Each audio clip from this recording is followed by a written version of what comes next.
अस्सलाम वालेकुम फ्रेंड्स, कैसे हैं आप सब लोग। मैं उम्मीद करती हूँ कि आप सब लोग खैरियत से होंगे। तो भाई सुबह सुबह मैंने आज व्लॉग स्टार्ट किया हुआ था। वैसे व्लॉग मैंने काफ़ी दिनों से बनाया हुआ है लेकिन अपलोड नहीं किया हुआ था। और दूसरा ये कि सारे घर के काम शाम करने के बाद जब मैं फ्री हुई तो फिर मुझे याद आया कि मैंने रोटी वाले रुमाल धोए नहीं थे। पहले मैं व्लॉग एडिट करने वाली थी, फिर जब मुझे याद आया तो मैंने सोचा कि ऐसा करती हूँ कि पहले रुमाल धो लेती हूँ, क्योंकि इतने ज़्यादा हो जाते हैं ना। तो वैसे तो ये भी कम नहीं थे, बहुत सारे थे। तो फिर मैंने इनको वॉश करके रख दिया। तो इनको भी ना मतलब वॉश करने में काफ़ी टाइम लग जाता है। पहले मैंने इनको सरफ़ और बेकिंग सोडा और उसके अलावा विनेगर डालकर इनको बॉयल किया। उसके बाद फिर मैंने सादा सर्फ़ वाले पानी में इनको बॉयल किया। बॉयल करके उसके बाद फिर इनको निकाल कर अच्छे तरीके से धोकर वॉश कर के और उसके बाद फिर इनको रखा है। तो खैर मैंने ना व्लॉग काफ़ी दिनों से बनाया हुआ था, लेकिन व्लॉग अपलोड करने का ना मतलब टाइम नहीं मिल रहा था। ये नहीं था क्योंकि टाइम तो मेरे पास कुछ है नहीं करने को। वेली होती हूँ मैं घर पे आजकल। तो मैंने व्लॉग बनाना था और बना भी लिया था, आधा अपलोड नहीं किया था इस वजह से क्योंकि एक तो मुहर्रम चल रहे थे, उसमें मेरी बर्थडे भी आ गई। और दूसरा ये कि मैंने व्लॉग इस वजह से भी अपलोड किया क्योंकि एक पूरा कंटेंट क्रिएट ही नहीं हो रहा था। मतलब मुझे टाइटल नहीं मिल रहा था कि मैं क्या बनाऊँ, मतलब कैसा व्लॉग बनाऊँ, समझ नहीं आ रहा था। तो खैर अब ये भी मसला होता है क्योंकि 3-4 दिन लग कर तो फिर मैं एक व्लॉग कंप्लीट करती हूँ, वो भी इस वजह से क्योंकि मैं बाहर अंदर तो जाती नहीं हूँ कहीं। खैर उसके बाद मैंने यहाँ पर यखनी रखी हुई थी, यखनी वाला पुलाव बना रही थी क्योंकि मेरी बर्थडे थी। तो मैंने सोचा क्योंकि मेरी जिस दिन बर्थडे होती है ना तो उस दिन मैं कोशिश करती हूँ कि कुछ अच्छा सा बनाऊँ, क्योंकि मुझे वैसे भी ना खाने पीने का बहुत शौक है। तो उसी वजह से ना वेट मेरा इतना ज़्यादा गेन हो रहा है। अब ये हो गया कि मैंने ना अब डाइटिंग भी स्टार्ट की हुई है, तो उस वजह से भी मैं व्लॉग नहीं अपलोड करती। बीच में मैं डाइट कर लेती हूँ, बीच में छोड़ देती हूँ, फिर कर लेती हूँ, फिर छोड़ देती हूँ। तो डेली बेसिस पे नहीं करती, यानी कि एक हफ़्ता करती हूँ, फिर बीच में 3-4 दिन छोड़ देती हूँ, फिर दोबारा से स्टार्ट कर देती हूँ। तो खैर मैंने यहाँ पर पुलाव बनाया हुआ था, पुलाव रेडी हो गया था। और इसके मैंने सेकंड टाइम ये पुलाव बनाया और इतना मज़े का बना हुआ था। और जो प्याज थे वो ब्राउन करके ना इसके ऊपर डाल दिए थे बाद में। और उसके अलावा मैंने कस्टर्ड बनाया था। कस्टर्ड में ना मतलब एक क्या बोलूँ मैं ख़राब ही हो गया था। कस्टर्ड अच्छा बना था बट ना इसकी जो डेकोरेशन थी ना वो ख़राब इस वजह से हो गई थी क्योंकि एक तो हमारी लाइट गई हुई थी, ऊपर से जेली जम गई थी। लेकिन पता नहीं क्या मसला है आजकल, जब भी ना आजकल नहीं, मेरे 3 से 4 महीने हो गए हम लोग जेली लेकर आते हैं ना और कस्टर्ड, वो दोनों इतने मतलब कि इंतहा के अजीब तरीके का कस्टर्ड है। कस्टर्ड डालते जाओ वो पतला होता जाएगा, मतलब थिक होता है ना तो वो पतला होता जाएगा, पता नहीं क्यों। अब मैं सोच रही थी कि दोबारा से ना रफ़ान वालों का कस्टर्ड यूज़ करूँगी। तो खैर यहाँ पर आज मैंने फ़र्स्ट टाइम, आप लोगों ने मुझे बर्तन धोते हुए देखा होगा लेकिन ऐसा नहीं कि मैं बर्तन वगैरह वॉश नहीं करती घर पर, मैं ज़्यादा से ज़्यादा काम बर्तन धोने का ही करती हूँ। तो खैर यहाँ पर इसको मैं क्या बोलते हैं, इसके ऊपर गोश्त वगैरह भी कट करते हैं, तो मुझे याद नहीं है क्या बोलते हैं इसको। तो खैर मैं इसको धो रही थी क्योंकि इसके ऊपर हमने आम के छोटे छोटे पीसेस करने थे, यानी कि कच्चे आम के। तो खैर यहाँ पर मैं मसाला रेडी करी थी, यानी कि जो अचार के अंदर डलेगा। हम लोग अभी अचार बना रहे थे।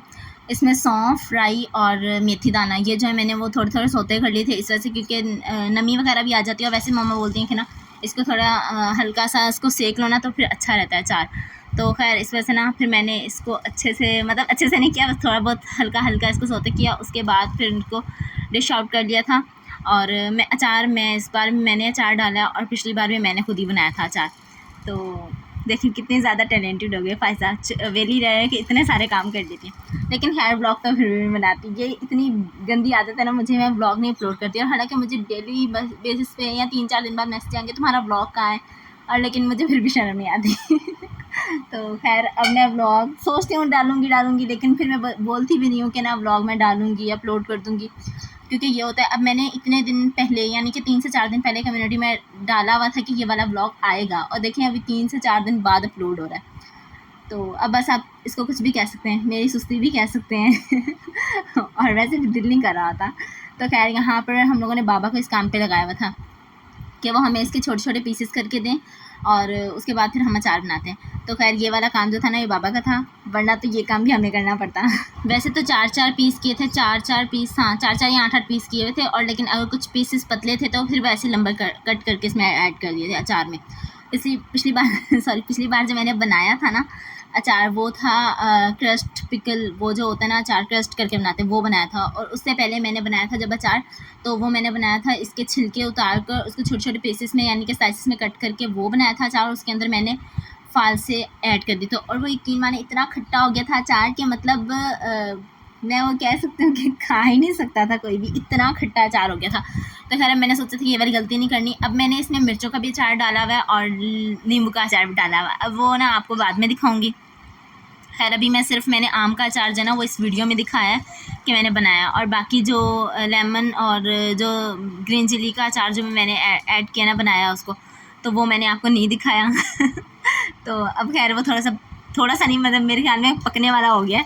तो अब तो डाले हुए काफ़ी दिन हो गए, काफ़ी दिन समझा दिए कि 3 से 4 दिन। अब आम जो है वो प्रॉपर्ली कट कर लिए थे बाबा ने, क्योंकि उनका काम यही था, उन्होंने सिर्फ आम कट करके देने थे हमें। आम वगैरह कट कर लिए थे, फिर मैंने बाबा को मोबाइल पकड़ाया और मैंने बोला कि वीडियो बनाए। तो खैर वो वीडियो थी कोई ख़ास बनाते नहीं है, मतलब उन्हें नहीं बनानी आती इतनी सही तरीके से। तो खैर मैंने उन्हें बोला कि आप वीडियो बनाएं, मैं इसमें ना मतलब चीज़ें वगैरह ऐड करती हूँ। इसमें मैंने ऐड की है अजवाइन को, सॉरी कलंजी। इतने दिनों से व्लॉग नहीं बनाया तो ना मतलब भूल जाती हूँ क्या क्या बोलना है। तो खैर अब ये इतने दिनों का कंटेंट पड़ा हुआ है तो फिर याद भी नहीं रहता ना कि इसमें क्या क्या ऐड किया हुआ था। उसके अलावा मैंने इसमें कलवंजी ऐड किया। और जो मज़े की बात है ना, आम जो है ना वो कराची में तो इतने कोई ख़ास मिल नहीं रहे, क्योंकि वो मंडी से मिलते हैं, और तो फिर वहाँ से तो बाबा लेकर नहीं आए। और फिर हम लोगों ने मंगवाए थे कि आम ताया अबू से, रहीम यार खान से, ठीक है, पंजाब से मंगवाए आम।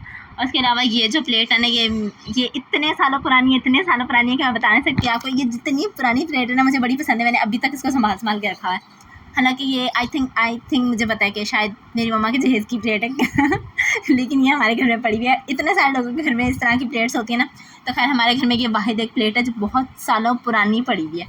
तो इसमें मैंने नमक, मिर्च, हल्दी, अजवाइन, सूखा हुआ धनिया और उसके अलावा ज़ीरा वगैरह ऐड किया है। और वो जो मसाले जो मैंने अभी सौते किए थे वो उसमें मिक्स करके डाल दिए थे। अब आप लोग देखें कि नीचे मैंने दरी बिछाई हुई थी और उसके ऊपर मैं बैठ के बना रही थी, और ये इतनी ज़्यादा गंदी मतलब कि इतना ज़्यादा गंद डाला हुआ था। अचार बन रहा था तो पता चल रहा था ना कि अचार बन रहा है घर में, इतना ज़्यादा दरी पे गंद डाला हुआ था। नमक के डब्बे वगैरह खोल के रखे थे। सौंफ वगैरह जो भी थी ना वो ऐड की। सौंफ मुझे देख के याद आया कि सौंफ भी ऐड की है, तो वो तो मैंने पहले आपको बता दें। जो मैंने मसाले सौते किए थे वो भी इसमें ऐड कर दिए। अब खैर इसको हिलाने का प्रोसेस चल रहा था, हालांकि चमचा भी लेकर आए थे, लेकिन मेरी मम्मा का कहना ये था कि इसको हिलाया जाए, वैसे चमचा नहीं मारा जाए। उसके बाद फिर मुझसे नहीं हिल रहा था इतना ज़्यादा, क्योंकि ये लोग इतना बोल रहे थे ना, बोल रहे अब देखो फ़ायज़ा से ये हिल नहीं रही बाल्टी, तो इसी से हिसाब लगा दे, इससे तो कोई चीज़ नहीं उठाई जाती। तो खैर फिर मैंने इसके ऊपर ढक्कन दिया। तो ढक्कन का भी अब बाबा बोल रहे थे कि ये इसका फिक्स वाला ढक्कन नहीं है। मैंने बोला भाई मुझे तो जो मिला मैंने लेकर आ गई हूँ। अब ये मेरा व्लॉग देखे ना काफ़ी सारे लोग ये बोलेंगे कि अच्छा फ़ायज़ा तुम्हें तो अचार भी बनाना आता है, ये तो हमें पता चल गया, तो बहुत अच्छी बात है, अब हम तुमसे अचार बनवाएंगे। तो भाई ऐसा कुछ नहीं है, तो मैं भाई किसी को अचार नहीं बना के दूँगी।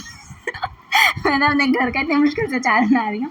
तो खैर माइंड नहीं करें अगर कोई भी मुझे बोलेगा ना, क्योंकि मुझे पता है मुझे किसी ना किसी ने बोल दी देना, तो फिर इस वजह से मैं अचार नहीं बनाऊँगी। एक बार मैंने कहा था कि मुझे केक बनाना आता है, मतलब वो जो कॉफ़ी केक है ना वो मैं बना लेती हूँ, अच्छा बना लेती हूँ, मतलब कि सारे केक्स में से बेस्ट बना लेती हूँ। तो खैर मार्बल वाला केक जो होता है, अब ये नीचे देखें कितना गंद पड़ा है। वो मैं बना लेती हूँ। तो खैर मैंने बताया तो एक आंटी बोलेंगे कि फ़ायज़ा अब तो हम तुमसे केक बनवाएंगे। तो फिर मैंने बोला भाई मैं किसी को नहीं बना कर दूँगी, मुझे नहीं बनाना आता। मसला सारा यही है ना कि अगर बता देना कि हमें ये चीज़ बनानी आती तो फिर लोग बोलते हैं हाँ भाई बना कर दें हमें भी। तो खैर से अब तो घर में मुझे भी डांट के बनवा रहे थे कि भाई ये चीज़ भी बनाओ, ये चीज़ भी बनाओ, ये चीज़ बनाओ। अल्लाह का शुक्र है मैंने बहुत सारी चीज़ें सीख ली हैं, लेकिन अभी मेरे घर वालों को लगता है कि मुझे कुछ आता ही नहीं है, मतलब मैं निकम्मी हूँ।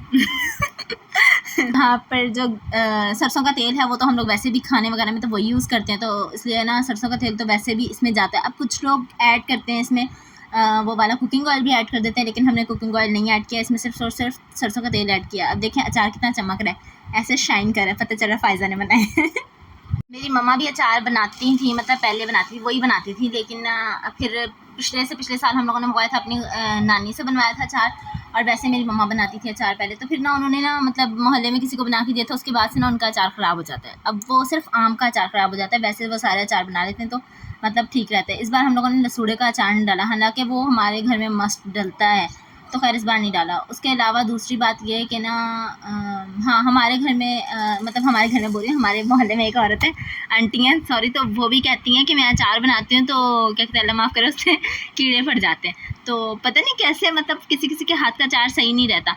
और खैर अल्लाह का शुक्र है कि मेरे हाथ का अचार फ़िलहाल तो ठीक है, अल्लाह नज़र से बचाए।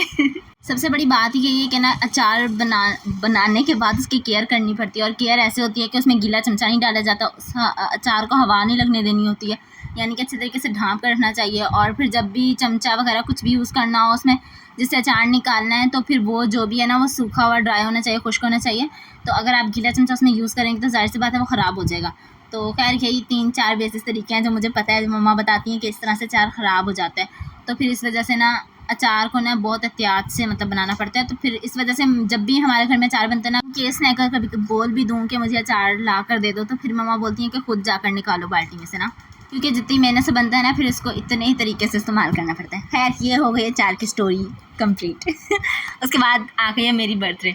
तो मैंने बर्थडे सेलिब्रेट नहीं करनी थी, खैर मैंने केक मंगवाया था वैसे ही कट करने के लिए, लेकिन फिर क्या कहते हैं, हम लोग लेकर आए थे मारूफ बेकरी से केक और फिर हम लोगों ने नाम लिख दिया था खुद ही।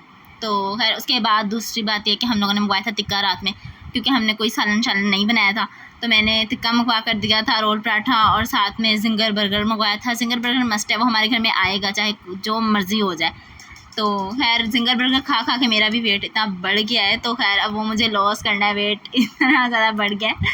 तो खैर उसके बाद खाना शाना खाने के बाद हम लोगों ने केक कट किया, हैप्पी बर्थडे टू मी। तो खैर मुझे ना काफ़ी सारी मेरी फ्रेंड्स वगैरह भी बोल रही थी कि ना तुम वो वाली वीडियो दोबारा अपलोड करना कि अपनी बर्थडे की जो पिछली टाइम सेलिब्रेट की थी। तो खैर मैंने लास्ट टाइम सेलिब्रेट की थी, काफ़ी अच्छी सेलिब्रेट की थी, लेकिन इस बार मैंने उतनी ही सादा सी बर्थडे की है। मेरा प्लान था कि बाबा की बर्थडे के साथ अपनी बर्थडे दोबारा से करूँगी, लेकिन फिर मैंने सोचा कि चलो खैर छोड़ो, इस बार सिंपल हो गई तो नेक्स्ट टाइम सही। तो इंशाल्लाह वो भी अपलोड करूँगी, अल्लाह ताला मुझे हिदायत दे डेली डेली वीडियो डालने की। तो आज का व्लॉग यहीं तक था। अगर आप लोग को अच्छा लगे तो जल्दी से लाइक कर दें, मेरे चैनल को सब्सक्राइब ज़रूर कर दिया करें और बेल आइकन के बटन को प्रेस करें ताकि नई से नई वीडियो का नोटिफिकेशन आप तक पहुंच जाए, और लाइक ज़रूर कर दिया करें वीडियो को, और इसे कमेंट कर दीजिएगा। अपना बहुत सारा ख्याल रखिएगा। अल्लाह हाफिज़।